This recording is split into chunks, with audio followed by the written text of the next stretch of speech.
মেয়েটির কণ্ঠস্বর আর্তনাদ যেন সোহাদের গায়ে বিঁধল। নিজের রাগ নিয়ন্ত্রণ করতে না পেরে সে ঘুরছে উঠল। চুপ করো। কি আজে বাজে কথা বলছো তুমি? কে তুমি? আমি কেন এসব করতে যাব? তার চিৎকার শেষ হওয়ার আগে ঘরের দরজা হুড়মুড় করে খুলে আকাশ ভেতরে ঢুকলো। দৃশ্যটা দেখে আকাশ স্তব্ধ, তার চোখে মুখে অবিশ্বাসের আতঙ্ক। কাঁপা গলায় আকাশ বলে উঠল, তুই তুই তুই এটা কি করলি সৌহার্দ্য? আকাশের এই প্রশ্নটা সোহার্দের বুকে ছুরির মতো বিঁধল। বন্ধুকে সে যেন আজ নতুন করে দেখছে, একজন অচেনা মানুষ। সোহার্দ কিছু বলার আগে আকাশ তাড়া দিল, তুই পালিয়ে যা, এই মুহূর্তে এখান থেকে পালিয়ে যা। সোহার্দ হতভম্ব হয়ে বলল, আশ্চর্য, আমি পালাবো কেন? মেয়েটা মিথ্যে বলছে। তুই কি সত্যি বিশ্বাস করিস আমি এমনটা করতে পারি? আকাশের চোখ দুটো তখন অপলক মিটির দিকে। যন্ত্রণা কাতর স্বরে সে বলল, আমি বিশ্বাস করি বলেই তোকে পালাতে বলছি, কিন্তু গ্রাম্য সমাজ ওরা কি সেটা বুঝবে? সবাই যখন আঙুল তুলবে তখন তুই নিজেকে নির্দোষ প্রমাণ করবি কিভাবে? সোহার্দের জেদ ছিল অটট, সে পালাতে রাজি নয়। ঠিক সেই মুহূর্তেই আকাশ বাধ্য হয়ে সুজন ও ফারিসকে ডেকে তুলল। ঘরের দৃশ্য দেখে তারাও হতভম্ব, কিন্তু পরিস্থিতির ভয়াবহতা বুঝতে তাদের দেরি হলো না। আকাশের পরামর্শে তারা দুজন মিলে জোর করে সোহার্দকে টেনে ঘর থেকে বের করে আনলো। ওরা ধরে সোহার্দকে অর্ধেক রাস্তায় আনার পরও সে বারবার ফিরে যেতে চেয়েছিল, কারণ তার দৃশ্য বিশ্বাস সে এমনটা করেনি। সৌহার্দ্য একজন মেডিকেল ইন্টার্ন, সে খুব ভালো করেই জানে সে যে সাথে সাথে আন্দাজে কোনো কথা বললে তা প্রমাণিত হয় না। সে জেদ ধরে বলল, মেয়েটাকে এক্ষুনি হাসপাতালে নিয়ে চল। সব পরীক্ষা নিরীক্ষা করলেই সত্যি বেরিয়ে আসবে। কিন্তু সুজন আর ফারিস তার কথা শুনল না। ওরা খুব ভালো করেই জানে সৌহার্দ্যের এই যুক্তি শোনার মতো ধৈর্য এই গ্রামের মানুষের নেই। তাই সৌহার্দ্যকে অনেক বুঝিয়ে, পরিস্থিতির ভয়াবহতা বুঝিয়ে শেষ পর্যন্ত ওরা তাকে সেখান থেকে নিয়ে আসে। সেই রাতে রেশ কাটতে না কাটতে ফারিস ও সুজন সৌহার্দ্যকে নিয়ে ঢাকার পথে রওনা হলো। ঢাকায় ফেরার পর কেটে গেল 3টি দুঃসহ দিন। তারা বারবার আকাশের সাথে যোগাযোগের চেষ্টা করেছে, কিন্তু আকাশের ফোন প্রতিবার বন্ধ পাওয়া গেছে। উদ্বেগ থেকে মুক্তি পেতে ফারিস তো সরাসরি আকাশের বাড়িতে গিয়েও হানা দিয়েছিল, কিন্তু সেখানেও আকাশকে না পেয়ে তাকে খালি হাতে ফিরতে হয়েছে। এই 3 দিন সৌহার্দ্যের মনের ভিতর ছিল এক অস্থির দহন। সে বারবার খুলনা ফিরে যাওয়ার জেদ ধরছে, কিন্তু ফারিস আর সুজন তাকে আটকিয়েছে পরিস্থিতি শান্ত না হওয়া পর্যন্ত কোনো হঠকারিতার সিদ্ধান্ত না নিতে। কিন্তু কোনো ভালো বা মন্দ কোনো খবরই যখন পাওয়া যাচ্ছিল না, তখন আর স্থির থাকা সম্ভবই হলো না। ওরা 3জনই আবারও ছুটল খুলনার পথে। খুলনায় পৌঁছানোর পর যা শুনলো তাতে যেন আকাশ ভেঙে পড়লো তাদের মাথায়। মেয়েটি আত্মহত্যা করেছে। স্থানীয়দের ভাষ্যমতে মেয়েটির মানসিক সমস্যা ছিল এবং এর আগেও সে কয়েকবার আত্মহত্যার চেষ্টা করেছিল। কেউ না কেউ তাকে বারবার বাঁচিয়ে তুলেছে। মেয়েটি ছিল এতিম। আকাশের খালার বাড়িতেই সে থাকতো। সম্পর্কে সে ছিল খালার জায়ের মেয়ে। এই খবর শুনে সৌহার্দ্যর মাথা যেন আরও হ্যাং হয়ে গেল। মেয়েটিকে সে সেদিন যতটুকু দেখেছিল তাতে তো তাকে এতটুকু অস্বাভাবিক মনে হয়নি। সবচেয়ে রহস্যময় বিষয় হলো এই মৃত্যুর ঘটনায় পরিবারের পক্ষ থেকে কোনো অভিযোগ নেই, কোনো থানা পুলিশের ঝামেলাও হয়নি। যেন সবকিছু গোপনে, খুব গোপনে ধামাচাপা দেওয়া হয়েছে। আর আকাশে কোনো হদিস নেই। সৌহার্দ্যর কেন জানি মনে হচ্ছে খুব নিখুঁত কোনো ছকে তাকে ফাঁসানোর পরিকল্পনা করা হয়েছে, কিন্তু কেন, কিভাবে, কোনো সূত্রই তার মাথায় আসছে না। চারপাশে ঘটনাগুলো যেন গোলক ধাঁধার মতন, কি হচ্ছে, কেন হচ্ছে, সব কিছুই তাদের উপলব্ধির সীমানার বাইরে। খুলনা থেকে কোনো কুল কিনারা না পেয়ে যখন তারা হতাশ মনে ঢাকায় ফিরে এলো, ঠিক তখনই সৌহার্দ্যের মোবাইলে একটি অজানা আতঙ্ক এসে আশ্রে পড়ল। শাহাবের নাম্বার থেকে আসা একটি ভিডিও ফাইল। ভিডিওটি ওপেন করতে সৌহার্দ্যের রক্ত যেন হিম হয়ে গেল। ভিডিওতে স্পষ্ট দেখা যাচ্ছে সে অর্ধ উলঙ্গ অবস্থায় বিছানায় বসে আছে। শরীরের বিভিন্ন জায়গায় লিপস্টিকের গাঢ় ও এলোমেলো দাগ। পাশেই সেই মেয়েটি বস্ত্রহীন অবস্থায় অগোছালো চুলে ফুপিয়ে কাঁদছে। ভিডিওতে তার কান্নার শব্দ বা অস্পষ্ট কিছু কথা শুনেই সৌহার্দ্যের বুকটা কেঁপে উঠল। তার আর বুঝতে বাকি রইল না যে এটি কোনো আকস্মিক ঘটনাই নয়, বরং তাকে পরিকল্পিতভাবে এক নিখুঁত ফাঁদে ফেলা হয়েছে। হাত কাঁপা কাঁপা অবস্থায় সৌহার্দ্য দ্রুত সাবরির নাম্বার কল করলো। রিং হওয়ার সাথে সাথে কিছুক্ষণের মধ্যে ফোনের ওপাশ থেকে ভেসে এলো সাবরির তিক্ত ঘৃণাভরা কণ্ঠ। সাবরির চিৎকার করে বলে উঠল, কেন এমন করলি সৌহার্দ্য? এত নিচে নামতে পারলি তুই? ছি, তোকে বন্ধু ভাবতে আমার এখন নিজেরই ঘৃণা হচ্ছে। সৌহার্দ্য নিজেকে সামলানোর চেষ্টা করলো। সে শান্ত স্বরে বোঝাতে চাইল যে এটি একটি সাজানো নাটক, সে নির্দোষ। কিন্তু সাবিরের যেন অন্ধ, সে কিছুই শুনতে রাজি নয়। বারবার সৌহার্দ্যকে জঘন্যতম দোষারোপ করে যাচ্ছিল সে। এক পর্যায়ে সাবির নিয়ন্ত্রণ হারিয়ে হুমকি দিয়ে বসল। তুই 1 সপ্তাহের মধ্যে আমার বোনকে ডিভোর্স দিবি। তোর মতো একজন রেপিস্টের কাছে আমি আমার বোনকে আর 1 মুহূর্ত রাখবো না। ওকে আমি আমেরিকায় নিয়ে আসবো। সৌহার্দ্যর মেজাজ এমনিতেই খিচখিচে, তার উপর এই চরম অপবাদ আর সাবিরের উদ্ধত্ত আচরণ তার সহ্য শক্তি বাঁধ ভেঙে দিল। রাগে শরীর কাঁপতে কাঁপতে সৌহার্দ্য আর নিজেকে ধরে রাখতেই পারল না। সেও রুদ্রমূর্তি ধারণ করে বলল, হৃদিকে আমি কখনোই স্ত্রী হিসেবে গ্রহণ করিনি, আর ভবিষ্যতেও করব না। হৃদি থাকুক বা না থাকুক, তাতে আমার কিচ্ছু যে আসে না। সৌহার্দ্যর এই কঠোর কথা শুনে সাবিরের ক্রোধের মাত্রাও বহুগুণ বেড়ে গেল। এরপর শুরু হলো পুরো 1 ঘন্টার এক শ্বাসরুদ্ধকর উত্তপ্ত ঝগড়া, শব্দ আর ঘৃণার লড়াই। ঝগড়া শেষে সৌহার্দ্য যখন ফোনটা কেটে দিল, তখন তার চোখে মুখে আগুনের হলকা। সে এক মুহূর্ত দেরি না করে সাবিরকে সব প্ল্যাটফর্ম থেকে ব্লক করে দিল। যোগাযোগ করার সব পথ থেকে সে নিজেই থেকে চিরতরে বন্ধই করে দিল। 10 দিন কেটে গেছে, হাতে সময় খুব কম। তবুও সৌহার্দ্যের দৃঢ় বিশ্বাস পুরো ঘটনার পেছনে নিখুঁত কোনো ছক কষা হয়েছে। কেউ একজন অত্যন্ত পরিকল্পিতভাবে রিধির জীবন থেকে তাকে সরিয়ে দিতে চাইছে। আর রীতি নিজেও হয়তো অজান্তেই সেই ষড়যন্ত্রের দাবার গুটি হয়ে আছে। নিজের সন্দেহকেই উপেক্ষা না করে সৌহার্দ্য আবারও ফারিস ও সুজনকে নিয়ে খুলনায় পৌঁছালো। এবারে মিশন ও আরও সাহসী। সৌহার্দ্য জানতো যতক্ষণ পর্যন্ত বৈজ্ঞানিক কোনো প্রমাণ তার হাতে না আসছে, ততক্ষণ সে সমাজের চোখে একজন রেপিস্ট্রি রয়ে যাবে। সে গোপনে যোগাযোগ করলো একজন অভিজ্ঞ ফরেন্সিক বিশেষজ্ঞর সাথে। হাসপাতাল নথিপত্র আর ব্যক্তিগত পরিচিতির জোরে দীর্ঘ আইনি জটিলতার তোয়াক্কা না করে অত্যন্ত গোপনীয়তার সাথে মেয়েটির দেহাবশেষ উত্তোলন করে নতুন করে ময়নাতদন্তের ব্যবস্থা করা হলো। রিপোর্টে আসার পর সৌহার্দ্যর সব সংশয় দূর হয়ে গেল। মেয়েটির শরীরে যৌন নির্যাতনের কোনো আলামতই নেই, বরং ফরেন্সিক রিপোর্ট অনুযায়ী মেয়েটিকে শ্বাসরোধ করে হত্যা করার পর ফাঁসিতে ঝোলানো হয়েছে। অর্থাৎ পুরো ঘটনাটি সাজানো হত্যাকাণ্ড। সৌহার্দ্য নিজের নির্দোষিতা প্রমাণের জন্য ঘটনার সেই রাতের প্রতিটি মুহূর্তের টাইমলাইন, ভিডিওর ফ্রেম এবং লজিস্টিক তথ্যগুলো সংগ্রহ করল। সবচেয়ে বিস্ময়কর ব্যাপার হলো, এই ঘটনার পর মেয়েটির পরিবার কোনো মামলা করলই না। না তাকে কোনো আইনি ঝামেলায় পড়তে হলো, যেন কিছুই হয়নি, সব স্বাভাবিক। ভিডিওটি শুধুমাত্র সাবিরের কাছেই পৌঁছেছে, অন্য কেউ এর অস্তিত্ব সম্পর্কে জানতই না। সৌহার্দ্যের বুঝতে বাকি রইল না এর পেছনে আকাশের প্রত্যক্ষ যোগ সাজস আছে। কিন্তু সেই রাতের পর থেকে আকাশ যেন পৃথিবী থেকে উবে গেছে। সৌহার্দ্য লন্ডনের শিডিউল চূড়ান্ত হওয়ার পর সে অনেকটা বাধ্য হয়ে পাড়ি জমালো লন্ডনে। আর মাঝখান থেকে সাবিরের সাথে তার সম্পর্কটা সবটুকু বিশ্বাস ধূলিসাৎ হয়ে গেল। দীর্ঘ 4টি বছর সৌহার্দ্য অনেক চেষ্টা করেছে আকাশকে খুঁজে বের করতে, কিন্তু প্রতিবারই ফিরেছে শূন্য হাতে। 4 বছর পর যখন সে দেশে ফিরল, রীতিকে দেখে সে চিনতেই পারেনি, চেনার কথাও ছিল না। কিন্তু যখন সে বুঝতে পারল রিধি তার স্ত্রী, তখন থেকেই অদ্ভুত এক টান অনুভব করতে লাগলো সে। রীতির কাছাকাছি থাকতে থাকতে তার মনে ধীরে ধীরে অনুভূতির জন্ম নিচ্ছিল। ঠিক সেই মুহূর্তে একদিন এক আননোন নাম্বার থেকে তার ফোনে একটি ভিডিও এলো।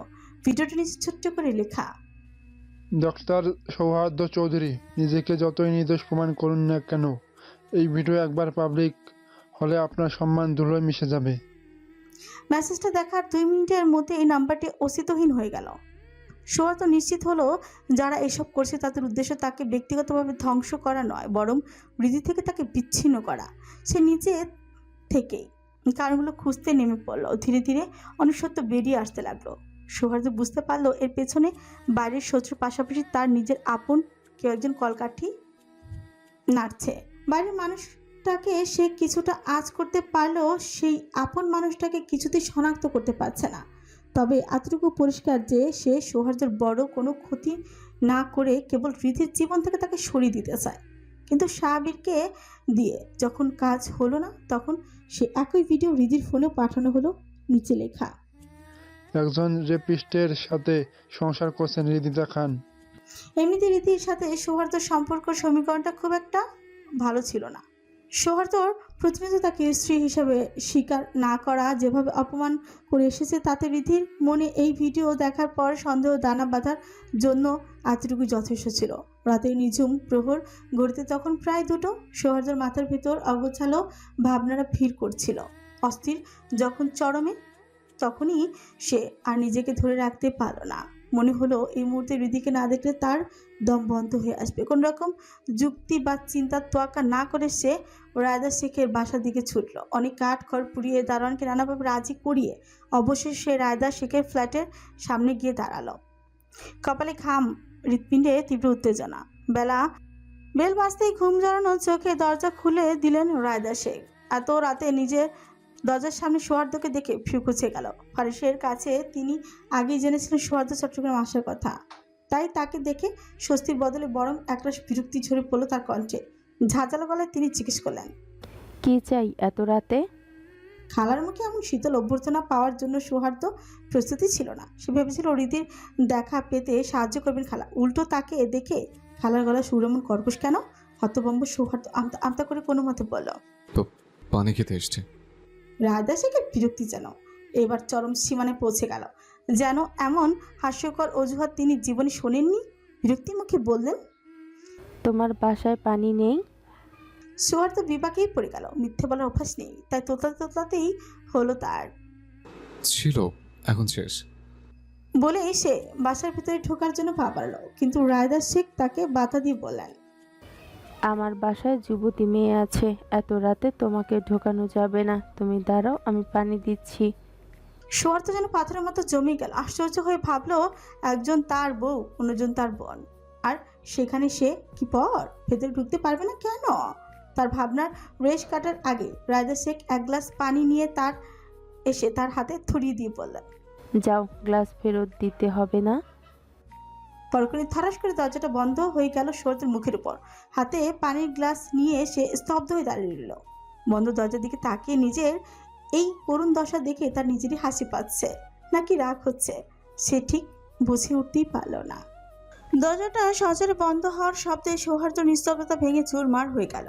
হাতে থাকা কাচের গ্লাসটা সে শক্ত করে ধরে স্থির দাঁড়িয়ে রইল বন্ধ দরজার দিকে তাকিয়ে। খালার সেই কঠোর চোখের চাহনি আর রুক্ষ আচরণ তাকে স্পষ্ট বুঝিয়ে দিয়েছে এই বাড়ির অন্দরমহলে তার প্রবেশাধিকার আপাতত নিষিদ্ধ। দীর্ঘশ্বাস ফেলে সৌহার্দ্য সিঁড়ির দিকে পা বাড়ালো। তার বুকের ভেতরটা জ্বলে যাচ্ছে। সে খুব ভালো করেই বুঝতে পারছে সবাই মিলে তার সেই সহজ সরল ভোলাফালা বইটাকে বিষিয়ে তুলেছে, উসকে দিচ্ছে তার বিরুদ্ধে রাগে ক্ষোভে আর তীব্র বিরক্তিতে। শরীর কাঁপছে তার। সিঁড়ির রেলিংয়ে সজোরে একটা বাড়ি দিয়ে তাতে ধরছে। সে বিড়বিড় করল, আচ্ছা, পালের একটা বিয়ে করেছে, মনে হচ্ছে বিয়ে না, আজীবন ওয়েটিং লিস্টে নাম লিখিয়েছে। নিজের ফ্ল্যাটের সামনে এসে সৌহার্দ্য থমকে দাঁড়ালো। করিডোরে অস্পষ্ট আলোয় ফারিস আর সুজনকে দাঁড়িয়ে থাকতে দেখে তার কপালে চিন্তার ভাঁজ গভীর হলো। সে পিছুকুচকে তাকালো, কিন্তু ওরা যেন সেটা খেয়ালই করলো না। উল্টো ছাপিয়ে এসে সৌহার্দ্যকে জড়িয়ে ধরল। সারাদিনের ক্লান্তি আর খালার আচরণে এমনিতেই সৌহার্দ্যের মেজাজটা তুঙ্গিয়েছিল।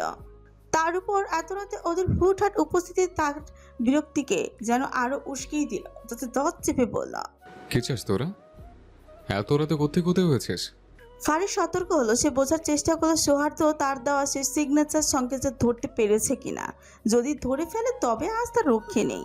যদিও সৌহার্দ্যের পাথরের চেহারায় কোনো ভাবান্তর নেই, সে ভালো থাকুক বা মন্দ সবসময় যেন একটা মুখোশ পরি থাকে। ফারিস পরিস্থিতি হালকা করার জন্য ঠাট্টার স্বরে বলল, কি রে ভাই, কোষ্ঠকাঠিন্যের সমস্যা আছে নাকি? মুখটা ওরকম করে রেখেছিস কেন? আমাদের দেখে খুশি হোসনি? কত কষ্ট করে তোকে সারপ্রাইজ দিতে এলাম আর তুই এমন করছিস? সৌহার্দ্য ফারিসের কথার কোনো জবাবই দিল না। ফ্ল্যাটের দরজা লকের দিকে মনোনিবেশ করে সে সুজনের দিকে তাকালো। তার সুর ভাঁজে তখনও বিরক্তি, কিন্তু গলায় কিছুটা নরম সুর। সে শান্ত গলায় জিজ্ঞেস করলাম, কি হয়েছে? চুপচাপ দাঁড়িয়ে আছিস কেন? কোনো সমস্যা? সৌহার্দ্যর মাথা যত গরম থাকুক, সুজনের চোখ মুখের অস্থিরতা সে ঠিকই টের পেল। বাইরের দৃঢ়তা আর ভেতরের ভালোবাসার দোলা চলে। সৌহার্দ্যের কাছে এই বন্ধুরাই যে তার অর্ধেক পৃথিবী।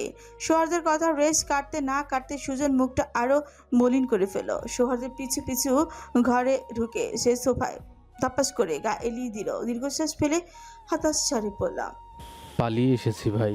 বাবা জোর করে বিয়ে দিতে চাইছে বাবার কোনো এক বন্ধুর মেয়ের সাথে। সৌহার্দ্য চোখে তখনও বিরক্তির আজ। সোফার দিকে স্থির দৃষ্টিতে তাকিয়ে সে গম্ভীর স্বরে বলল, মেয়ে মানুষের মতো পালিয়ে এলি কেন? বিয়ে করতে সমস্যা কি? বয়স হয়েছে, সংসারে হওয়া উচিত। কথাটা শুনে ফারিস যেন বজ্রাহত হলো। সে সৌহার্দ্যের দিকে হাঁ করে তাকিয়ে রইল, যেন ভূতের মুখে রাম নাম শুনছে। এত বড় একটা কথা সৌহার্দ্যর মতো মানুষের মুখে। নিজের বিস্ময় চেপে রাখতে না পেরে ফারিস বলেই উঠল, ভাই তোর সিস্টেম ঠিক হয়ে গেছে? তোর মুখে এসব কথা? সৌহার্দ্য ফারিসের দিকে অগ্নি দৃষ্টিতে তাকালো, যাতে দত চেপে শান্ত অথচ তীক্ষ্ণ গলায় বলল, ইডিয়েট। সুজন এখানে এসেছিল একটু শান্তির খোঁজে, কিন্তু এই দুইজনের তর্কাতর্কির বহর দেখে তার বিরক্তি চরম পৌঁছালো। সে হাত তুলে থামানোর ভঙ্গিতে বলল, চুপ করবি তোরা? তোদের দুইজনের বিবাহিত জীবন দেখে আমার বিয়ের স্বাদ মিটে গেছে। বলেই সুজন সোফা চোখ বুজে শুয়ে পড়ল। ফারিস পাল্টা কিছু একটা বলার জন্য মুখ খুলতে সৌহার্দ্য একটা কুশন সজরে তার দিকে ছুড়ে দিল। এরপর কোনো কথা না বাড়িয়ে সে নিজের রুমের দিকে হেঁটে গেল এবং থাপ্পার শব্দে দরজাটা আটকিয়ে দিল। সকালে মিষ্টি রোদ এসে সরাসরি চোখে পড়তে রীতি বিরক্তিতে মুখ কুঁচকে ফেল। গত রাতে ঘুমাতে দেরি হওয়ায় আজ শুক্রবারের ছুটির আমেজে একটু বেশি বেলা পর্যন্ত ঘুমানোর ইচ্ছেই ছিল, কিন্তু জানালার পর্দাটা টানা না থাকায় সেই সুযোগটাই হলো না। গতকাল থেকে শরীরটা বড্ড ব্যাচ করছে। কাল রাতেও খাবার ছইনি সে, অতিরিক্ত চটপটি খাওয়ায় খেসারত দিতে হচ্ছে এখন। পেটটাও কেমন যেন ফুলে আছে, অস্বস্তিতে দম আটকে আসছে। হৃদি কোনো মতে আড়মোড়া ভেঙেই বসলো উঠে। পাশে পড়ে থাকা মোবাইলটা হাতে নিতেই তার মুখটা বিরক্তি চরম সীমানায় পৌঁছে গেল। সে একই অপরিচিত নাম্বার থেকে মেসেজ। মিস ইউ ম্যাডাম, ভুলে গেলেন? হৃদি বুঝে উঠতে পারে না এই মানুষরূপী ভূতটা কোথা থেকে বারবার তার জীবনে উদয় হয়। বিরক্তিতে দীর্ঘশ্বাস ফেলে নম্বরটা ব্লক করে সে বাথরুমের দিকে পা বাড়ালো। জীবনে এমনিতে ঝামেলা তো শেষ নেই, তার উপর এমন উটকো উপদ্রব। সকাল 9টায় মিষ্টি রোদ রান্নাঘরে জানলা দিয়ে এসে পড়েছে। নাস্তার টেবিলে হৃদি নিষ্প্রিয় হয়ে বসে আছে, প্লেটের দিকে তাকিয়ে। ধোয়া ওঠা পরোটা আর ভাজির গন্ধে তার স্বাভাবিক খিদেটা যেন কোথায় হারিয়ে গেছে। গত কয়েকটা দিন ধরেই তার পেট ফাঁপা দিয়ে থাকে, খাওয়ার রুচি নেই, সারাক্ষণ কেমন যেন একটা অবসাদ। তার মধ্যে গতকাল চটপটি ফুচকা খাওয়ার পর যেন সমস্যা আরো বেশি হচ্ছে। রায়দা শেখ পাশেই বসে হৃদির এই নিস্তেজ ভাবটা লক্ষ্য করছিলেন। উদ্বেগের গলায় তিনি বললেন, কি হলো রিধি, খাচ্ছিস না কেন? রাতেও তো তোকে প্রায় কিছুই খেতে দেখলাম না। শরীরটা কি খুব খারাপ লাগছে? ইদানিং তোকে একদমই ঠিকঠাক খেতে দেখছি না। হৃদি কোনো উত্তর দিতে পারল না। খালাকে উদ্বিগ্ন করতে তার ইচ্ছে করছেই না, তাই মুখে জোর করে একটা হাসি ফুটিয়ে সে মাথা নাড়ল, অর্থাৎ তেমন কিছুই হয়নি। এরপরে দ্বিধা নিয়ে প্লেট থেকে এক টুকরো পরোটা ছিঁড়ে সবে মুখে দিতে যাবে, অমনি এক তীব্র বমি ভাব তার গলা কাছে দলা পাকিয়ে উঠল। হৃদি আর সামলাতে পারল না, নাকে মুখে হাত চেপে দ্রুত বেসিনের দিকে ছুটে গেল। পেছনে দাঁড়িয়ে থাকা রায়দা শেখের কপালে চিন্তার ভাঁজ আরো গাঢ় হলো। কিছু একটা ভেবে তিনি ধীর পায়ে হৃদির দিকে পিছনে গিয়ে দাঁড়ালেন। পরম মমতার পিঠ চাপড়ে দিতে দিতে হঠাৎ করে প্রশ্ন করলেন, রিধি, পিরিয়ড কবে থেকে মিস? হৃদি তখন বমি আর মাথা ঘোরার যন্ত্রণার দিশেহারা। খালার এই প্রশ্নটা তার ক্লান্ত মস্তিষ্কে খুব একটা গুরুত্বই পেল না। তার পিরিয়ড এমনিতে অনিয়মিত, তাই পাত্তা না দিয়েই সে একটু ভেবে বলল, হবে 3 মাসের মতো। কথাটা শোনার পর রায়দা শেখের হাত যেন স্থবির হয়ে গেল। মুহূর্তের জন্য তার চোখটা বড় বড় হয়ে গেল, যেন নিজের কানকে বিশ্বাস করতেই পারছে না। হৃদির উত্তরের সাথে নিজের মনে কি যেন হিসেব মিলাতেই তার সারা মুখ রাগে আর বিস্ময় লাল হয়ে উঠল। তিনি কোনো কথা না বলেই ঝড়ের বেগে নিজের ঘরের দিকে চলে গেলেন। ড্রয়িং রুমে আবহাওয়া তখনও বেশ জমজমাট। টিভির পর্দায় চলছে উত্তেজনাকর ম্যাচ, আর সোফায় গা এলিয়ে তা উপভোগ করছে সৌহার্দ্য, ফারিস ও সুজন। হাসি খুশি আড্ডার মাঝেই হঠাৎই বেজে উঠল সৌহার্দ্যর ফোনটা। স্ক্রিনের দিকে না তাকিয়ে সে অবহেলায় ফোনটা রিসিভ করে কানে ঠেকালো। ওপাশ থেকে ভেসে আসা কণ্ঠস্বরটা শুনে সৌহার্দ্যর হাতের মুঠো আলগা হয়ে এলো। রায়দা শেখের সেই চিরচেনা কর্কশ আর রাগে টকবক করা কণ্ঠ। চিৎকার করে তিনি বলে উঠলেন, নির্লজ্জ ছেলে, বৌমানি না বলে বলে এমন একটা কাজ করতে লজ্জা করলো না তোমার? সৌহার্দ্য এক মুহূর্তের জন্য যেন পাথরই হয়ে গেল। কানে আসা কথাগুলো মানে তার মগজে ঢুকছে না। সে কি করেছে? এমন কি অপরাধ তার? অজ্ঞাত সারে ঘটে গেল। ফারিস আর সুজনের দিকে একবার তাকিয়ে সে বিরক্তি আর দ্বিধায় কুঁকড়ে গেল, কিন্তু নিজের কণ্ঠস্বর যতটা সম্ভব শান্ত রেখে বলল। কি করছি বলা যাবে? রায়দা শেখ যেন এবার আগ্নেয়গিরির মতো ফেটে পড়লেন, ওপাশ থেকে গর্জে উঠে বললেন। নাটক করছো কেন? তোমার বউ প্রেগনেন্ট হলো কিভাবে? বউ মানো না যে? কথাটা শেষ করতেই পারল না তিনি, তার আগেই সৌহার্দ্য ঠাস করে ফোনটা কেটে দিল। তার হাতের মুঠো শক্ত হয়ে গেছে। সোফায় সে একরকম পাথরের মতোই থ হয়ে বসে রইল। সুজনের ফারিস এতক্ষণ সৌহার্দ্যর অভিব্যক্তির পরিবর্তন লক্ষ্যই করছিল। হঠাৎ সৌহার্দ্যকে এমন অস্বাভাবিক থ হয়ে বসে থাকতে দেখে সুজন দ্রুত ওর পাশে গিয়ে বসলো। ওর হাতের কবজি চেপে নাড়ি পরীক্ষা করতেই সুজনের মুখটা বিচলিত উঠল। ফারিসের দিকে তাকিয়ে উদ্বেগের স্বরে বললাম। ওর পালস খুব দুর্বল, তাড়াতাড়ি ওর রুম থেকে মেডিকেলের কিটটা নিয়ে আয়। ফারিসও হতভম্ব। ঠিক কি এমন কথা ফোনে শুনলো সৌহার্দ্য যে ওর এই অবস্থা? সে দ্রুত গিয়ে মেডিকেল কিট নিয়ে এলো। সুজন দ্রুত একটা ওষুধ বের করে সামান্য জল সহযোগে সৌহার্দ্যকে খাইয়ে দিল। কয়েক মুহূর্ত পর সৌহার্দ্য কিছুটা স্বাভাবিক হতেই ফারিস উদ্বিগ্ন হয়ে তোতলামিতে ভরা স্বরে জিজ্ঞেস করলো। কোনো প্রবলেম সৌহার্দ্য? সৌহার্দ্য মাথা নাড়ে, যার মানে হ্যাঁ। তারপর বড় এক দীর্ঘশ্বাস ফেলে ধীর কণ্ঠে বলে। বাবা হচ্ছে। এই কথা শুনে ফারিস আর সুজনের গলায় যেন জল আটকে গেল। দুজনে একসাথে কাশতে শুরু করলো। যেই ছেলেটি সারা দিনেই বলে বেড়ায় সে বউ মানে না, আর সেই বাবা হতে চলেছে। এই অবিশ্বাস্য খবর শুনে তাদের চোখ কপালে ওঠারই কথা। পরিস্থিতি সামলে নিয়ে ফারিস সৌহার্দ্যর দিকে তীক্ষ্ণ দৃষ্টিতে তাকে খোঁচা মেরে বলল। বউ মানি না বলে এত নাটক করলি, শেষে গোলপোস্টে পর্যন্তই চলে গেলি। সুজনের সাথে তাল মিলিয়ে নাটকীয় স্বরে বলে উঠল। মুখে বউ মানি না, কাজে দেখি ফ্যামিলি প্যাকেজ। সৌহার্দ্যর মেজাজ এমনিতেই সপ্তমে চড়ে আছে। এইদিকে ভিত্তিহীন অপবাদ, অন্যদিকে বন্ধুদের ফাজলামো, এই সব মিলিয়ে তার মাথা হ্যাং হয়ে আছে। বিরক্তিতে তার নাক মুখ কুঁচকে গেল। রাগে ওদের দিকে তাকিয়ে গর্জে উঠে ধমক দিল। চুপ করবি ইডিয়েট। বলি দুপ তাপায় নিজের রুমে ঢুকে দরজা লাগিয়ে দিল সে। খাটের উপর থাপাস করে বসে কপালে হাত দিয়ে চিন্তিত কণ্ঠে বিড়বিড় করতে লাগলো। 4 বছর একটা জমি পর্যন্ত খেতে পারলাম না, বল কিভাবে গোলপোস্টে গেল? সকাল গড়িয়ে দুপুর। রিদি আর রিভা সোফায় গা এলে বসে আছে। টিভির পর্দায় চলছে Tom and Jerry. Riva Tanmoy হয়ে কার্টুন দেখছে আর চিপস খাচ্ছে। রিদির এসব দেখতে দেখে ভালো লাগছে না, কিন্তু রিভা জেদের কাছে সে অসহায়। জীবনেও গেলেও রিভা এখন চ্যানেল পাল্টাবেই না, তাই অজ্ঞতা অনিচ্ছা সত্ত্বেও রিদিকেও দেখতে হচ্ছে। হঠাৎই রিদির হাতের ফোনটা একটা মৃদু টুং শব্দে কেঁপে উঠল। স্ক্রিনের দিকে তাকাতেই তার হৃৎপিণ্ড যেন এক মুহূর্তের জন্য থেমে গেল। সৌহার্দ্যর মেসেজ, সাথে দুটো জলজলে অ্যাংরি রিয়্যাক্ট। স্টুপিড মহিলা, প্রেগনেন্ট হলে কিভাবে? মেসেজটা পড়ে রিধি কাশতে শুরু করলো। সে বুঝতে পারছে তার খালা এই জটিলতার জাল বুনেছেন।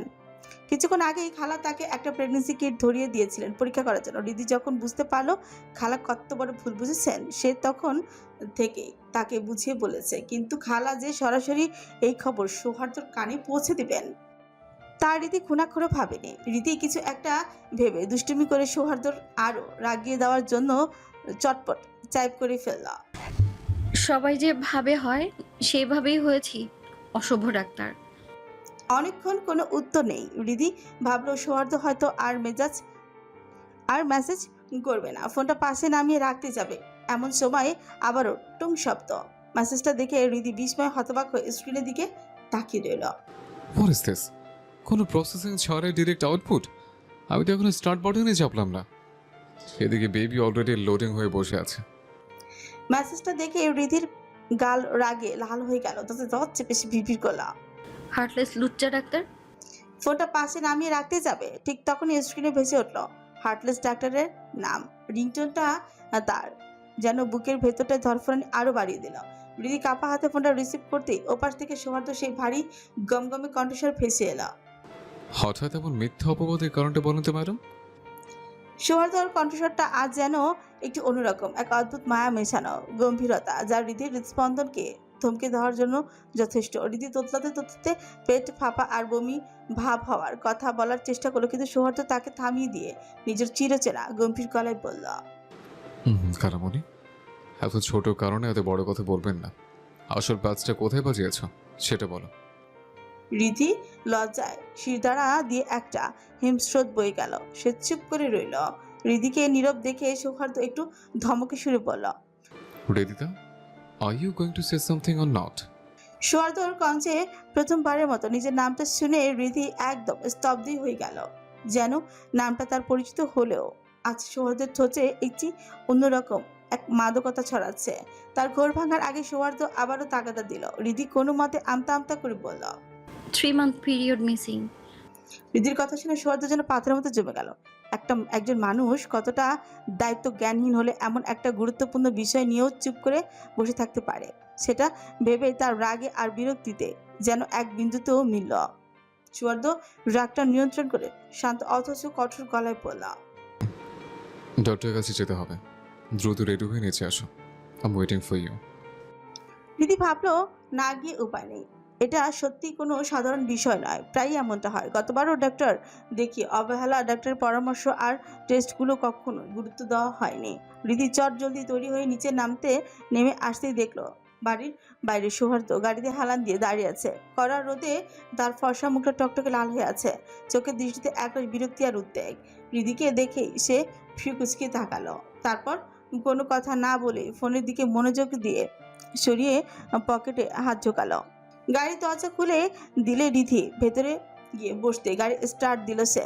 পুরো পথটা অদ্ভুত এক নীরবতায় কাটা। সৌহার্দ্য কোনো বাক্য ব্যয় করলো না। প্রায় ঘন্টা খানিক হলো ডক্টরের চেম্বারে বসে আছে সৌহার্দ্য রিধি।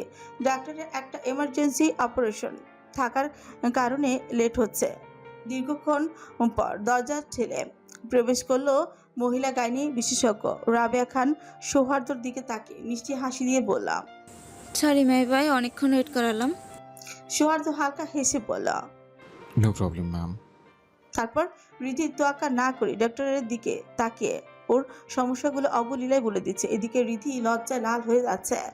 এই লোক তাকে একটা কথাও বলতে দিচ্ছে না। রাবেয়া খান সৌহার্দ্যর মুখ থেকে সব শুনে রীতিকে কিছু প্রশ্ন করে চেক আপ করে কিছু পরীক্ষা লিখে দিল। সৌহার্দ্যের সব টেস্টগুলো করিয়ে রীতিকে রায়দার শেখের বাসার সামনে নামিয়ে দিয়ে চলে গেল। দুপুর প্রায় 3টা। যাদের আলস্য মাখা দুপুরে রীতি গোসল সেরে ভেজা চুলগুলো নিয়ে কাপড় শুকাতে এসেছে। পিঠের উপর ছড়িয়ে ছিটিয়ে আছে তার ঘন ভেজা চুল। মুখের উপর কয়েকটা অবাধ্য লতানো চুল লেগে আছে আর সদ্য ধোয়া স্নিগ্ধ মুখশ্রীতে জলের বিন্দুগুলো মুক্তোর মতো চিকচিক করছে। রীতি আপন মনে গুনগুন করে গান গাইছে আর কাপড় মেলছে নিজের চারপাশে নিয়ে। সে সম্পূর্ণ উদাসীন। ঠিক তখনই সৌহার্দ্য এক কাপ কফি নিয়ে ছাদে পা রাখলো। সবে মাত্র কফিতে একটা চুমুক দিয়েছে, ঠিক সেই মুহূর্তেই তার দৃষ্টি পড়ল রীতির দিকে। দৃশ্যটা এতটাই অনাকাঙ্ক্ষিত আর মায়াবী ছিল যে সৌহার্দ্যের বুকের ভেতর ধরফরানি যেন এক নিমিষেই থমকে গেল। গিলে ফেলা কফিটা গলায় আটকে গিয়ে তীব্র এক সে বিষমই খেলো। কাশতে কাশতে তার নাজেহাল অবস্থা। ওপাশে ছাদ থেকে রীতি দ্রুত রেলিংয়ের কাছে এগিয়ে এলো। সৌহার্দ্যর এমন করুণ অবস্থা দেখে সে উদ্বেগ চেপে রাখতে পারল না। উদ্বিগ্ন হয়ে বলে উঠল, কি হলো আপনার? মাথায় চাপড় মারুন। রীতি কি বলছে সেদিকে সৌহার্দ্যের কোনো হুঁশ নেই। তার চোখের পলক পড়ছে না। এক দৃষ্টিতে সে রীতির দিকে তাকিয়ে আছে। কপালে সেই চিকন ঘামের রেখা ফুটে উঠেছে কাছে। বুকের ভেতরটা যেন আগ্নেয়গিরির মতো তোলপাড় করছে। সবটুকু আত্মসংযম হারিয়ে সৌহার্দ্য চোখ বন্ধ করে দীর্ঘ এক শ্বাস নিল এবং নিজেকেই নিজে শাসিয়ে পিপি করে বলল, কন্ট্রোল সৌহার্দ্য, কন্ট্রোল। সৌহার্দ্যর এই অদ্ভুত আর অস্বস্তিকর আচরণ দেখে হৃদির মোটেও ভালো লাগলো না। সে বিরক্ত হয়ে মুখ বাঁকিয়ে বলল, অসভ্য ডাক্তার মা। হৃদি পুরো কথাটা শেষ করার আগে সৌহার্দ্য তার গম্ভীর গলায় ধমক দিয়ে উঠল, stupid, get out of the roof. Hridi অবাক হয়ে সৌহার্দ্যের দিকে তাকিয়ে একচোট ভেঙচি কাটল। রাগে গজ গজ করতে করতে নিচে নামার সময় সে পিটপিট করে বলল, অসভ্য লোক, জীবনেও ভালো হবে না। ছাদটা যেন ওনার দাদার। হৃদি চলে যাওয়ার পথের দিকে তাকিয়ে সৌহার্দ্য চোখ বন্ধ করে হাতের মুঠো শক্ত করে খিঁচে নিল। তাতে দশ চেপে বিড়বিড় করলাম, উফ সৌহার্দ্য, কবে থেকে তুই এত কন্টিনিউস হয়ে গেলে? এই দেড়বাটের জীবনটাতে পুরো শেষ করে দিল। ছাদ থেকে নামতে সবে পা বাড়িয়েছে সৌহার্দ্য, ঠিক তখনই তার ফোনটা বেজে উঠল। স্ক্রিনে তাকিয়ে দেখে ডক্টর রাবেয়া খান এর নাম দেখে সে কিছুটা অবাকই হলো। ফ্রিকুচকে ফোনটা রিসিভ করতে ওপাশ থেকে ভেসে এলো ওনার কিছুটা আচ্ছন্ন ও হতাশা ভরা কণ্ঠস্বর। সৌহার্দ্য, তোমার স্ত্রীর আল্ট্রা রিপোর্টটা এইমাত্র হাতে পেলাম। সৌহার্দ্যর পেশাদার সত্তা মুহূর্তেই সজাগ হয়ে উঠল। সে কিছুটা বিচলিত করায় প্রশ্ন করল। কি হয়েছে ম্যাম? কোনো জটিলতা? রাবেয়া খান কয়েক সেকেন্ড ইতস্তত করে বললেন, আসলে রিপোর্টটা দেখে যা বুঝছি তাতে তোমার স্ত্রীর বেশ ধরনের একটা সমস্যা আছে। পুরো ফাইলটা না দেখে নিশ্চিত হওয়া কঠিন। তুমি কাল একবার আমার চেম্বারে এসো। ওনার প্রতিটি শব্দ সৌহার্দ্যর মাথায় যেন হাতের মতো আঘাত করলো। তবুও নিজেকে শান্ত রেখে বললাম। Okay ma'am. চাঁদের ওই মুহূর্তটুকু শেষ হওয়ার পর থেকে সৌহার্দ্যর বুকের ভেতর যেন একটা অজানা ঝড়ে তোলপাড় করছে। হৃদির সেই ভিজে চুল, জলের বিন্দু, লেগে থাকা স্নিগ্ধ মুখশ্রী, সবটাই তার চোখের ওপর একটা অস্পষ্ট ছায়া হয়ে লেগে আছে। অথচ নিজের ভেতরে জমে থাকা এই তীব্র আবেগকে আড়াল করতে সে বারবার নিজেকে কঠোর করে তোলার ব্যর্থ চেষ্টা করছে। নিচের ড্রয়িং রুমে আসতেই ফারিস আর সুজনের অট্টহাসি তার কানে এলো, কিন্তু সেই হাসি এখন তার কাছে বড় বেশি বেমানান মনে হচ্ছে। সোফায় এসে বসতেই ফারিস তীক্ষ্ণ চোখে তার দিকে তাকিয়ে শিকুচকে বলে উঠল, কি রে, তোকে ভীষণ অস্থির লাগছে? কোনো সমস্যা? সোহাদ কোনো প্রতিউত্তর না করে ও শুধু মাথা দুলিয়ে যার মানে। না। তবে তার ভেতরে একটা তীব্র দোটানা। ডক্টরের কথাগুলো পরিষ্কার না হওয়া পর্যন্ত যেমন টেনশন কাজ করছে, তেমনি বউটাকে ছেড়ে এক মুহূর্ত থাকতেও তার মন সায় দিচ্ছে না। অগত্যা নিজেকে সামলে নিয়ে সৌহার্দ্য ফারিসের দিকে তাকিয়ে বলল। কাল চলে যাবে? ফারিস টিভির দিকে চোখ রেখে বলল, 2 দিন পর এখানে একটা মিটিং আছে, সেটা সেরে যাব। কেন জানতে যাচ্ছিস? সৌহার্দ্য সোফা হেলান দিয়ে চোখ বন্ধ করে এক দীর্ঘশ্বাস ফেলে বলল, 2-1 দিনের মধ্যে ঢাকা যেতে হবে। কয়েকটা ওটি আছে, কিছু এমার্জেন্সি রোগীও আছে। এরপর সৌহার্দ্য আর কোনো কথা বাড়ালো না। ফারিস আর সুজনকে থাকতে বলে দ্রুত সাতটা বদলে বাসা থেকে বেরিয়ে গেল। রাত প্রায় 9টা। চৌধুরী বাড়ির রান্নাঘরে প্রায় পৃথা আর সাথী দু যা মিলে রাতের রান্নায় ব্যস্ত। কাজের ফাঁকে পৃথার মনটা বড্ড বিষণ্ণ হয়ে আছে। প্রীতি থাকলে কত সুন্দর আড্ডা হতো, অথচ আজ কতদিন সে একা একা কাটায়। সাথী বাচ্চাদের সামলাতে ব্যস্ত থাকে, আর আরবান সে তো বেশিরভাগ সময় হাসপাতালে পড়ে থাকে। আরবান আর পৃথার সম্পর্কটা আজকাল বেশ অন্যরকম একটা মোড় নিয়েছে। দূরত্ব পুরোপুরি না মিটলেও আরবান এখন পৃথার অনেক খেয়াল রাখে। সম্পর্কের এই নতুন সমীকরণটা পৃথাকে অদ্ভুত এক আবেশে ঘিরে রাখে। হঠাৎ রান্নাঘরে আরবানকে দেখে পৃথা কিছু চমকে গেল। আরবান পৃথার দিকে তাকিয়ে মৃদু স্বরে বলল, 1 কাপ কফি নিয়ে এসো প্লিজ। সাথে সামনে আরবানের এমন হঠাৎ আবদারে পৃথা অপ্রস্তুত হয়ে পড়ল। গাল দুটো রাঙা হয়ে উঠল তার, তবে মাথা নেড়ে সায় দিতে ভুলল না। সাথে ওদের মুচকি মুচকি হাসছে ওইদিকে। আরবানও ভাবির হাসিতে বেশ অস্বস্তিতে পড়ে গেল। একটা গলা খাকারি দিয়ে সে দ্রুত রান্নাঘর থেকে বেরিয়ে গেল। আরবান চলে যেতে সাথে পৃথাকে আহত খোঁচা দিয়ে বলল, বাহ, যাও যাও, স্বামী সেবা করে এসো। বেচারা দেখছি আজকাল বউ ছাড়া কিছুই বোঝে না। লজ্জায় পৃথার গাল দুটো যেন আগুনের মতো গরমই হয়ে উঠল। মনে মনে ভাবল, এই মানুষটাকে কিছু বলে লাভ নেই। বাড়িতে থাকলে সারাদিন এক একবার এক এক বাহানায় ডাকবেই। ওদের দেখে বোঝার উপায় নেই যে তাদের বিয়েটা পরিস্থিতির চাপে জোর করেই হয়েছিল। লজ্জাটুকু চেপে পৃথা কফি বানিয়ে আরবানের রুমের দিকে পাপাল। রুমে প্রবেশ করতেই আরবান তার হাতে থেকে কফির মগটা নিয়ে নিল। তারপর পৃথার চোখের দিকে সরাসরি তাকিয়ে কিছুটা ইতস্তত বোধ করে বলল, তুমি চাইলে কিন্তু এই রুমে থাকতে পারো। পৃথা এখনো রীতির রুমটাতেই থাকে। আরবান সেদিন বলেছিল, কিন্তু লজ্জায় পৃথা আসতে পারেনি। একটা পুরুষের সাথে একই রুমে থাকা বিষয়টা ভাবতেই তার স্পন্দন বেড়ে যায়। পৃথা মাটির দিকে তাকিয়ে আঙুল দিয়ে নখ করতে করতে নিচু স্বরে বলল, আমার একটু সময় লাগবে। আরবানের কপালে বিরক্তির ভাঁজ পড়ল। সে কিছু রুক্ষস্বরই বলল, আমি তোমাকে বাসর করার অফার দিই নাই যে এত লজ্জা পাচ্ছ। আর আমাদের প্রয়োজন না একজন আর একজনকে বোঝার জন্য একটু কাছাকাছি থাকা? পৃথা চুপচাপ মাথা নিচু করে দাঁড়িয়ে থাকতে দেখে আরবান মুহূর্তের মধ্যেই এক হাতে হ্যাচকা টানে তাকে নিজের কাছে নিয়ে এলো। তার ঘাড়ের কাছে মুখ গোজে ফিসফিসিয়ে কঞ্চে বলল, কি করলে এই লাজুকতার লজ্জা ভাঙবে? জীবনে প্রথম কোনো পুরুষের এত কাছাকাছি আসা অস্বস্তিতে আর লজ্জায় পৃথার সেটা থরথর করে কাঁপছে। ভালো না খারাপ তা বোঝার মতো শক্তি যেন তার নেই। মনে হচ্ছিল এখনই সে জ্ঞান হারাবে। মিনমিন করে পৃথা বলল, থাকবো এই রুমে, প্লিজ ছাড়ুন। আরবান তার অস্বস্তিটা বুঝতে পারলো। আলতো করে তাকে ছেড়ে দিয়ে এক দৃষ্টিতে তাকিয়ে বলল, খাওয়া দাওয়া শেষে আমি তোমাকে এ রুমে চাই। কথাটা বলেই সে বারান্দার দিকে পা বাড়ল। পেছনে পৃথা পাথর হয়ে দাঁড়িয়ে রইল। হৃৎপিণ্ডে থুকফুকানি তখনও থামেনি, আর লজ্জায় তার গাল দুটো যেন এখনো ঠিক ঠিক চলছে। রাত তখন প্রায় 12টা। পড়ার ক্লান্তি শেষে রীতি সবেমাত্র বিছানায় গা এলিয়ে দিয়েছে, ঠিক তখনই ওর ফোনটা বেজে উঠল। স্ক্রিনে সৌহার্দ্যর নাম ভেসে উঠতে হৃদির বুকের ভেতরটা কেমন যেন থক করে উঠল। ফোনটা কানে নিতেই ওপাশ থেকে সৌহার্দ্য সেই পরিচিত গম্ভীর কণ্ঠস্বর ভেসে এলো। ওষুধ খেয়েছ?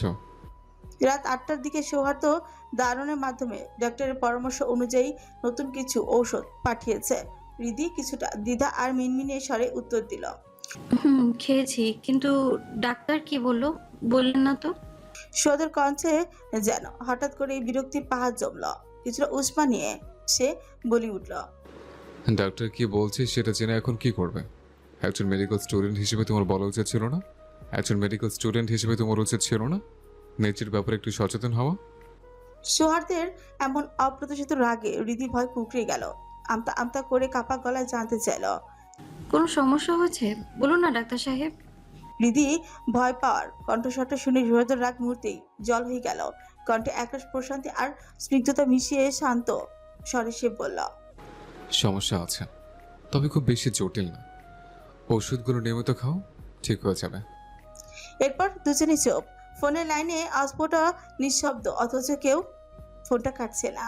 মাঝখানের এই নীরবতা যেন অনেকটা না বলা কথার ফের। হঠাৎ করে সেই স্তব্ধতা ভেঙে সৌহার্দ্যে খুব ধীর ও গম্ভীর কণ্ঠে বলি উঠল, I want to see you. Can you come to the roof? Please, sweetheart. রীতি নির্বাক হয়ে রইল। গলায় কোনো শব্দ যেন দলা পাখি আটকে আছে। সৌহার্দ্যের কণ্ঠে এখন এক অদ্ভুত আকুতি। মুহূর্তের নীরবতা ভেঙে সে আবারও আগের চেয়েও ব্যাকুল কণ্ঠে ফিসফিস করে বলল, প্লিজ লক্ষ্মীটি, আসবে? হৃদির মনের ভেতর তখন আবেগের এক তীব্র লড়াই চলছে। সৌহার্দ্য ডাকে সাড়া দেওয়ার তীব্র আকাঙ্ক্ষা তাকে ত্বরিত করছে, তবু নিজেকে কঠোরভাবে সামলে নিয়ে সে বলল, এত রাতে ছাদে গেলে খালামুনি বকা দিবে তো। কথাটা বলে হৃদি হাতের ফোনটা শক্ত করে চেপে ধরল। ওপাশ থেকে সৌহার্দ্য আর কোনো প্রত্যুত্তর না করে ফোনটা কেটে দিল। ফোনের ওপাশে তখন সব সাইলেন্স। হৃদির দুই চোখ বেয়ে অঝরে জল গড়িয়ে পড়তে লাগলো। বুকের ভেতরটা দুমড়ে মুচড়ে যাচ্ছে তার। জীবনটা কেন এত জটিল? এত তিক্ত একটা জীবন নিয়ে যখন পৃথিবীতে আসতেই হলো, তবে বিধাতা একটু সুখের ছোঁয়া দিলে কি খুব ক্ষতি হতো? সকাল গড়িয়ে দুপুর হওয়ার পথে শহরের এক বেসরকারি হাসপাতালের চেম্বারে রোগী দেখায় ব্যস্ত সৌহার্দ্য চট্টগ্রামে এসেছে শুনে হাসপাতাল কর্তৃপক্ষ তাকে সপ্তাহে একদিন বসার জন্য অনেক অনুরোধ করে চুক্তিবদ্ধই করেছে। তবে সে নিজের সুবিধা মতো সময় বেছে নিয়েছে। শর্ত দিয়েছে 10 থেকে 15 জনের বেশি রোগী দেখা তার পক্ষে সম্ভব নয়, কারণ তার সময় সিংহভাগ জুড়ে থাকে হার্ট ফাউন্ডেশন। রোগী দেখার ব্যস্ততার মাঝে হঠাৎ তার মোবাইলে রিধির কল। স্ক্রিনের নাম্বারটা ভেসে উঠতেই সৌহার্দ্যের কপালে ভাঁজ পড়ল। রিধি সাধারণত নিজে থেকে ফোন করে না। সৌহার্দ্যের মনে এই মুহূর্তেই আশঙ্কার মেঘ জমল। সে দ্রুত ফোনটি রিসিভ করে অপর প্রান্তের কিছু শোনার আগে উদ্বিগ্ন কণ্ঠে বলে উঠল, What happened, heart? কোনো সমস্যা হয়েছে? সৌহার্দ্যের আকস্মিক ব্যাকুলতা দেখে রিধি থমকে গেল। সে নিজেকে সামনে নিয়ে মিনমিনে ভীত কণ্ঠে বলল, আপনি কোথায় আছেন ডাক্তার সাহেব? 2 নম্বর গেটে মারামারি হচ্ছে, আমি ভীষণ ভয় করছে আমার। আমায় একটু নিয়ে যাবেন প্লিজ। সৌহার্দ্য কোনো দিকে না তাকিয়ে দ্রুত চেম্বার থেকে বেরিয়ে আসতে আসতে বলল, Calm down, জান। আমি আশেপাশে আছি, 5 মিনিটের মধ্যে আসছি। একদম ভয় পেও না প্লিজ লক্ষ্মীটি আমার। কোন একটা সেফ জায়গায় থাকো, ওকে? বলেই গাড়ির দিকে এগিয়ে গেল। ফোনটা ওভাবে লাইনে রেখে একটু পরপর হৃদিকে সাহস দিচ্ছে। 2 নম্বর গেটের কাছাকাছি পৌঁছতে সৌহার্দ্য বুঝে গেল পরিস্থিতি বেশ উত্তপ্ত। রাজনৈতিক কোনো ঝামেলা চলছে। গাড়ি থেকে নেমেই সে দ্রুত ভিড় ঠেলে এগিয়ে গেল। দেখলো একটা দোকানের কোণে হৃদি ভয় কুকড়ে দাঁড়িয়ে আছে। সৌহার্দ্য দ্রুত হৃদির কাছে পৌঁছে তাকে নিজের বুকের সাথে জড়িয়ে ধরে গমগমে কঞ্চে অভয় দিয়ে বলল, Don't panic, my heart. I'm here. তড়িঘড়ি করে রীতিকে নিয়ে ঝামেলাপূর্ণ এলাকা পার হয়ে এসে নিজের গাড়ির কাছে চলে এলো। এখনো রীতির বুক কাঁপছে আতঙ্কে। অনেক ভয় পেয়ে গেছে মেয়েটা। ঢাকা চৌধুরী ম্যানশন থেকে কলেজ বেশি দূরে না হওয়ায় এসব ঝামেলা কখনো পড়তেই হয়নি। সৌহার্দ্য তাকে গাড়িতে বসিয়ে এসির তাপমাত্রা কমিয়ে দিল। রীতির দিকে এগিয়ে এলো আলতো করে হৃদির মুখটা নিজের 2 হাতের আজলায় তুলে নিয়ে নরম স্বরে বলল, এত ভয় পাচ্ছ কেন আমার ভবিষ্যৎ ডক্টর ম্যাডাম? সোহার্দের আদুরে স্পর্শে হৃদির ভেতরটা একটু শান্ত হলো। সে 2 হাতে শক্ত করে সোহার্দকে জড়িয়ে ধরল, তার বুকের মাঝে মুখ ডুবিয়ে নাক টানতে টানতে অভিযোগের সুরে বলল। আমি ভীষণ ভয় পেয়ে গিয়েছিলাম হার্টলেস ডাক্তার। সোহার্দের ভীষণ হাসি পেল। তার বউ এখন তার হার্টের গভীরে ঢুকে তাকে বলছে হার্টলেস ডাক্তার। সে আলতো হেসে হৃদিকে শান্ত করে বলল, ওকে, এখন শান্ত হও। তোমাকে বাসায় নামিয়ে দিয়ে আমাকে আবার ফিরতে হবে। বলে সে হৃদিকে ঠিকমতো বসিয়ে সিট বেল্ট পরিয়ে দিল। তারপর নিজেই সিট বসে গাড়ি স্টার্ট দিল। বিকালের ম্লান আলোয় ছাদের কার্নিশে হেলান দিয়ে দাঁড়িয়ে আছে সৌহার্দ্য। আঙুলের ফাঁকে জ্বলন্ত সিগারেটের ধোঁয়ার কুণ্ডলি পাকিয়ে বাতাসে মিশে যাচ্ছে। তার পাশে দাঁড়িয়ে ফারিস, তার দৃষ্টি স্থির হয়ে আছে রায়দা শেখের বাড়ির ছাদের দিকে। গত কয়েকদিন ধরে সে মরিয়া হয়ে মেয়েটার দেখা পাওয়ার চেষ্টা করছে, অথচ প্রতিবারই যেন নিপুণ কৌশলে সে আড়ে চলে যায়। দীর্ঘদিন দেখা না পাওয়ার হতাশায় ফারিসের মনটা বিষিয়ে আছে। কালই তাকে ঢাকা ফিরতে হবে। রাগে আর অভিমানে গজগজ করতে করতে সে বিড়বিড় করে বলে উঠল, শ্বশুরের বেয়াদব নেই। তোকে একবার হাতের কাছে পাই তখন এক হালি বাচ্চা ধরিয়ে না দিলে আমার নাম ফারিস খন্দকার নয়। পাশে দাঁড়িয়ে থাকা সৌহার্দ্য ফারিসের এই ছেলে মানুষের বিরক্তি নিয়ে শুনছিল। সে দীর্ঘশ্বাস ফেলে শীতল কণ্ঠে বলল, স্টুপিড। সব চিন্তা বাদ দিয়ে সম্পর্কটাকে কিভাবে ঠিক করবি সেটা ভাব। ফারিস কিছু বলতে চাচ্ছিল, ঠিক তখনই ছাদের দরজায় রায়দা শেখের আবির্ভাব। তাকে দেখেই সৌহার্দ্যর সিগারেটের ধোঁয়া যেন থমকে গেল। সৌহার্দ্য দ্রুত হাত থেকে জ্বলন্ত সিগারেটটি ফেলে দিয়ে সোজা হয়ে দাঁড়ালো। রায়দা শেখ এগিয়ে এসে সরাসরি সৌহার্দ্যর চোখের দিকে তাকে শান্ত গলায় জিজ্ঞেস করলেন, তোমার হাতে ওটা কি? সৌহার্দ্যর চেহারা মুহূর্তে পাথরের মতো গম্ভীর হয়ে গেল। সে নির্লিপ্ত গলায় বলে উঠল, কিছু না খালামণি। রায়দা শেখ তীক্ষ্ণ দৃষ্টিতে কিছুক্ষণ তাকে মেপে নিলেন, এরপর স্বাভাবিক স্বরে বললেন, হৃদির পরীক্ষার খুব বেশি বাকি নেই, হাতে সময় থাকলে একটু কি ওকে পড়াতে পারবে? সৌহার্দ্য ভ্রুজরা কুঁচকে উঠলো, চোখে মুখে বিরক্তি ছড়িয়ে সে প্রশ্ন করল, ওটাকে পড়ালে আমি কি পাবো? রায়দা শেখ যেন আকাশ থেকে বললেন, কিছুটা বিস্ময় আর বিরক্তিতে বললেন, আশ্চর্য, তোমার বউকে তুমি পড়াবে, আমি তোমাকে কি দিব? সৌহার্দ্যর কণ্ঠস্বর এবার আরো শীতল হলো। সে চোখের দিকে তাকিয়ে বলল, ওটা এখন আর আমার বউ না। আমার বউ হলে সে আমার কাছেই থাকতো। যেহেতু তোমার কাছে আটকে রেখেছ, তখন সে তোমারই মেয়ে। রায়দা শেখ মেজাজ ছাড়িয়ে ফেলেন, অধৈর্য হয়ে বললেন, নাটক বন্ধ করো, সরাসরি বলো কি চাই তোমার? সৌহার্দ্য এক চুলো নড়ল না, নির্বিকার ভঙ্গিতে বলল, বেশি কিছু না। আমার জন্য রান্না করে দেবে, ঘর গুছিয়ে রাখবে, আর মাঝে মধ্যে টিপস হিসেবে কয়েকটা চুমো খাবে। চাইলে। কথা শেষ করতে পারল না সৌহার্দ্য। রায়দা শেখের ধৈর্যের বাঁধ ভেঙে গেল। তিনি চিৎকার করে উঠলেন, নির্লজ্জ বেয়াদব ছেলে, তুমি আমার ঝাড়ু পেটা খাবে, তোমাকে পড়াতে হবে না। আমার পাশের বাসায় নাদিমকে বলবো ওকে পড়াতে, ছেলেটা সুন্দর, পড়ায়ও ভালো বোঝায়। নাদিম নামটা কানে আসতে সৌহার্দ্যের চোখের দৃষ্টি মুহূর্তে বদলে গেল। রাগে তার মুখটা লাল হয়ে উঠল। মনে হলো যেন চোখের কোণ দিয়ে আগুনের স্ফুলিঙ্গ ছিটকে বের হচ্ছে। চেপে সে বলল, আসছি আমি। আমার বউ আমি পড়াবো, আর ওই পাশের বাসায় কালকের মধ্যে বিদায় করবে, না হলে তোমার ওদের শখের বাড়ি থাকবে না। কথাগুলো শেষ করে সে কোনো দিকে না তাকে ঝড়ে গতিতে ছাদ থেকে নিচে নেমে গেল। ফারিস এতক্ষণ মন্ত্রমুগ্ধের মতো এই খালা বোনপোর কথায় লড়াই দেখছিল। একে অপরের প্রতি ছুড়ে দেওয়ার তীরের মতো কথাগুলো তাকে অন্য জগতে নিয়ে গিয়েছিল। কিন্তু হঠাৎ রায়দা শেখের তীক্ষ্ণ ও ছাঁচালো কণ্ঠস্বর তার ভাবনার জগৎ চুরমার করে দিল। ফারিসের দিকে তাকিয়ে রায়দা শেখ ধমকে শুরু বলেন, তুমি আহাম্মকের মতো দাঁড়িয়ে আছো কেন? ফারিস কিছুটা থতমত খেয়ে আমতা আমতা করে বললাম, তো কি করব ফুপি, তুমি এমন একটা বেয়াদব পয়দা করেছো যে সে আমাকে নাকে দড়ি দিয়ে ঘোরাচ্ছে। দেশের মানুষ যদি এটা জানে তবে আমার ইজ্জত কি আর থাকবে? ফারিসের কথা রায়দা শেখের রাগ যেন আগ্নেয়গিরির মতো ফেটে পড়ল। গর্জে উঠে তিনি বললেন, সব কটা বেয়াদব আমার চোখের সামনে থেকে দূর হ। বলে তিনি রাগে গজগজ করতে করতে ছাদ থেকে নেমে গেলেন। তার পিছু পিছু সেই ক্ষোভ আর আক্ষেপের রেশ থেকে গেল বাতাসে। আসলেই তার ভাই বোনদের কারোরই একটা ছেলেও তার মনের মতোই হলো না। আর কপাল দেখো, এই বেয়াদব দুটো ছেলের দখলে কিনা পড়লো তার অতীব সভ্য আর শান্ত স্বভাবের মেয়ে দুটো। রাত প্রায় 11টা। হাসপাতালের ব্যস্ততা আর ক্লান্তি শেষে সোজা এসে দাঁড়ালো রায়দা শেখের বাসার সামনে, উদ্দেশ্য রিধিকে পড়ানো। কয়েকবার কলিং বেল বাজানোর পর দরজা খুলল রিধি। দরজার ওপাশে এলোমেলো চুল, শরীর জুড়ে ক্লান্তির ছাপ, ঘামে ভেজা বিধ্বস্ত এক সৌহার্দ্যকে দেখে রিধি কিছুটা থমকে গেল। সৌহার্দ্য কোনো রকম ভূমিকা ছাড়াই ক্লান্তির চোখে রিধির দিকে তাকিয়ে গম্ভীর কণ্ঠে বলল, তোমার রুম কোনটা? রিধি হকচকি গেল। রাত বিরাতে হঠাৎ এমন প্রশ্নে এসে আমতা আমতা করে জানতে চাইল। আমার রুম দিয়ে আপনি? কথাটা শেষ করে দিল না সৌহার্দ্য। বিরক্তিতে চোখ মুখ কুচকে সে থমকে সরে বলল, স্টুপিড মহিলা, কথা না বাড়ি রুম কোনটা সেটা বলো। রিধির ভেতরটা রাগে ফুঁসে উঠলেও পরিস্থিতি বুঝে সে চুপ করে রইল এবং হাতের ইশারায় নিজের রুমটা দেখিয়ে দিল। রুমের দিকে যেতে যেতে সৌহার্দ্য পিছন ফিরে আবারও বলল, এক গ্লাস ঠান্ডা পানি নিয়ে আসো। রিধি এক গ্লাস শরবত বানিয়ে যখন রুমে ঢুকলো, দেখলো সৌহার্দ্য খাটের উপর আছোয়া হয়ে বসে আছে। তার চোখ দুটো যেন আবেশে বুঝে আসছে। শরবতটা এগিয়ে দিতে সৌহার্দ্য কোনো দিকে না তাকিয়ে গম্ভীর স্বরে বলল, যে সাবজেক্টগুলোতে সমস্যা হচ্ছে সেগুলো বের করো।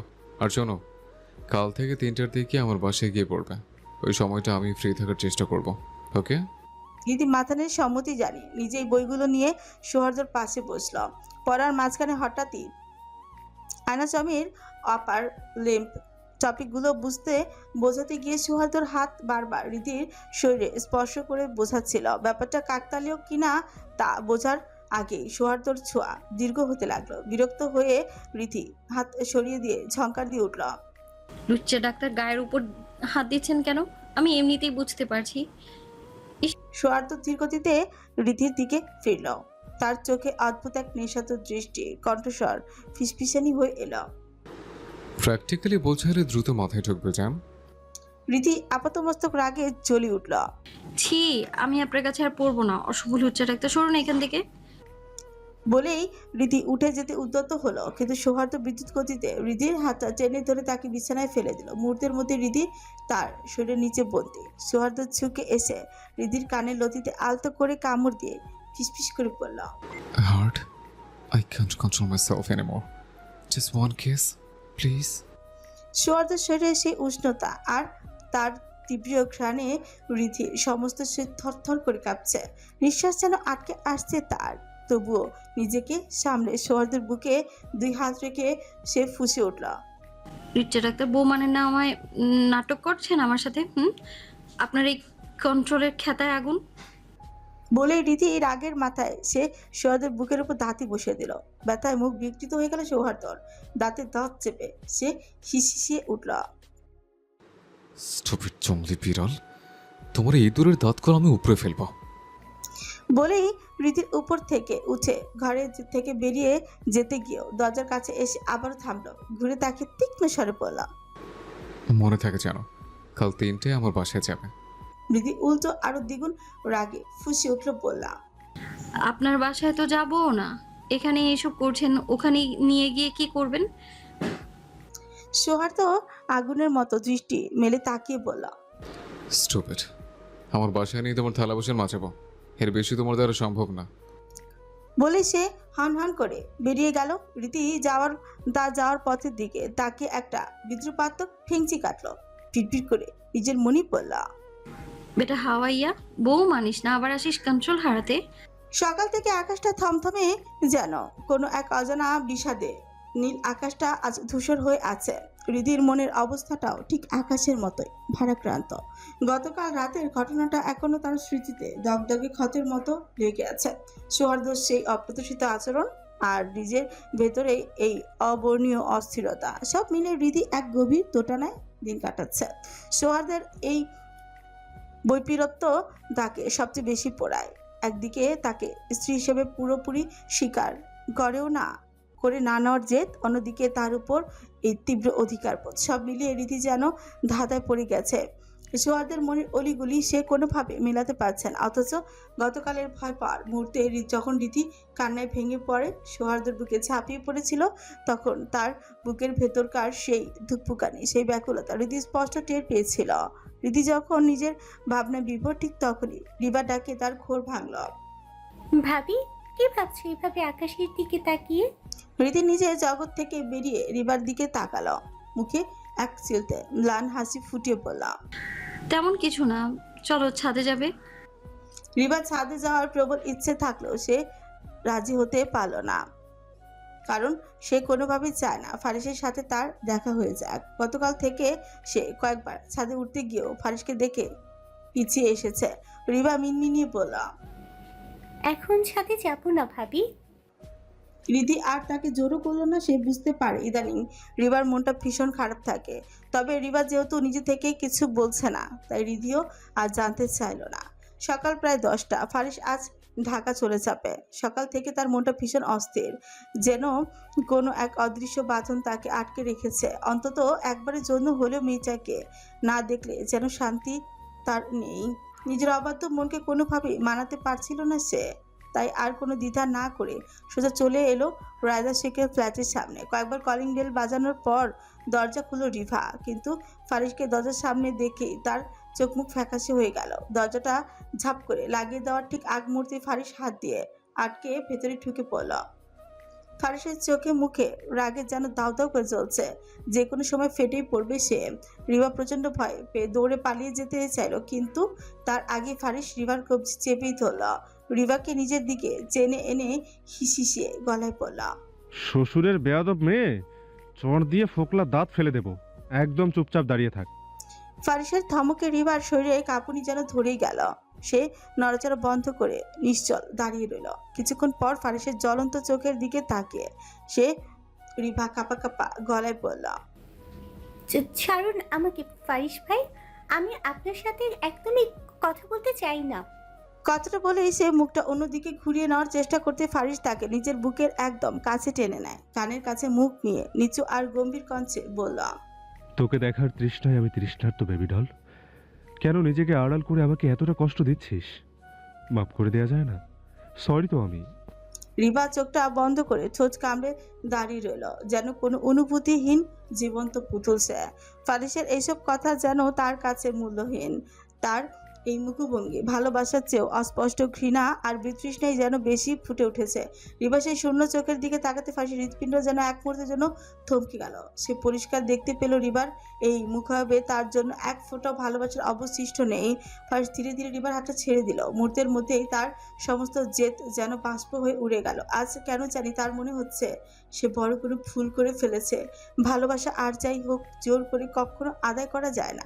রিভার উদাসীনতা দেখে মনে হচ্ছে সে ফারিসের ছায়া মারাতেও নারাজ। ফারিস চোখ বন্ধ করে একটা গভীর দীর্ঘশ্বাস ফেলল। কোনো কথা না বলে ঠিক যেভাবে এসেছিল ঠিক সেইভাবে নিঃশব্দে ফ্ল্যাট থেকে বেরিয়ে গেল। ফারিস চলে যেতে রিভার দৌড়ে নিজের রুমে গিয়ে দরজা আটকে দিল। বালিশে মুখ বুজে হু হু করে কেঁদে ফেলল সে। অস্ফুট কণ্ঠে বিড়বিড় করে বলতে লাগলো, আপনাকে আমি ঘৃণা করি ফারিস ভাই, আপনি ভীষণ স্বার্থপর, শুধু নিজের কথাটাই ভাবেন। আপনার যদি আমার প্রতি বিন্দু মাত্র ভালোবাসা থাকতো, তবে আপনি আমাকে জোর করে নয়, ভালোবেসে আগলে রাখতেন। রিভার শব্দহীন কান্না যেন ঘরের প্রতিটি দেয়ালের সাক্ষী। সকাল গড়িয়ে দুপুর হয়েছে, কিন্তু সৌহার্দ্য যেন জ্ঞান ফেরার কোনো নামগন্ধ নেই। জ্বরের তীব্রতায় তার চোখ মেলে তাকানোর মতো শারীরিক ক্ষমতাটুকুও যেন লোপ পেয়েছে। কাল রায়দা শেখের বাড়ি থেকে ফেরার পর থেকেই তার ভেতরে আগ্নেয়গিরির মতন রাগ ধিকি ধিকি জ্বলছিল। সেই ক্রোধের আগুন নেভাতে গিয়ে সে দীর্ঘ 2 ঘন্টা শাওয়ার নিচে দাঁড়িয়েছিল। সেই জেদ আর হঠকারিতার মাসুল গুনতে হচ্ছে এখন তাকে।